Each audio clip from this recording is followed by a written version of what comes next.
الحمد لله. مصر اتأهلت النهارده لدور ال 16 لأول مرة في تاريخها في كأس العالم. وأنا بعد ماتش مصر وإيران ما كنتش متفائل، لأن إحنا بنيجي قدام الفرق اللي هي اللي في مستوانا أو أقل مننا، الفرق العقيمة عامة، بنقدم كورة ميتة. ما بنقدمش أصلا كورة، بنقدم حاجات تانية يعني. ف... فكان المفروض في ماتش إيران أنا كنت المفروض أريح محمد هاني، أديله يريح شوية. كان المفروض أريح فتوح، كان المفروض أريح ياسر إبراهيم، كان المفروض اريح اتنين على الاقل من اللعيبه دي عشان هحتاجهم في الماتشات اللي بعد كده. البدايل بتنزل، يعني النهارده كريم حافظ مخزونه البدني خلص، فالراجل ما قدرش يكمل، فطلع خلاك تضطر تقلب الطريقه كلها.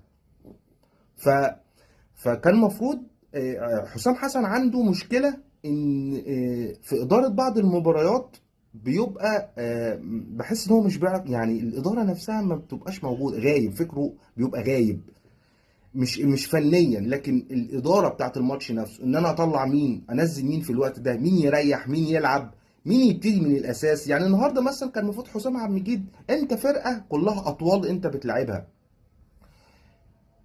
الف ب، لازم راجل زي ده يبقى موجود عشان الكور الثابته اللي هم اصلا معتمدين عليها طول الماتش. يبقى انا عندي حد جنب رامي ربيع طويل يبقى ند للكور دي. تاني حاجه برضو، كل لعبهم من على الاطراف، هم كل اللعب بتاعهم على الاطراف، يا بياخدوا فاول يا كرات عرضيه عشان الاطوال معروفه. فكان المفروض انا الباكات عندي او الاطراف عندي تقفل عليهم الملعب عشان اجبرهم يخشوا نص الملعب، كورته تبوظ. ده الف ب، انا بكلمك في بدايات تدريب.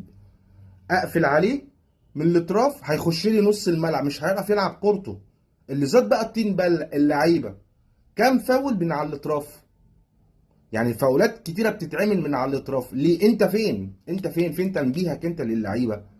الجون جه من على فاول، وما بلومش محمد هاني، لان انا اتكلمت اصلا من سنتين على التمركز بتاع المدافعين سواء في المنتخب او في الانديه كاهلي او زمالك او اي انديه عندنا، ان التمركز اصلا غلط. يعني محمد هاني واقف في السكس يارد. محمد هاني ليه؟ اللي المفروض يبقى موجود هنا رامي ربيع، حسام، ياسر، الناس اللي عندها اطوال. محمد هاني مش مركزه هنا خالص، ما يقفش في المكان ده خالص، ده يقف حيطه، ما يقفش في الحته دي. فما بلوموش. انت ده فكرك انت، ده المفروض انت اللي تعمل الكلام ده.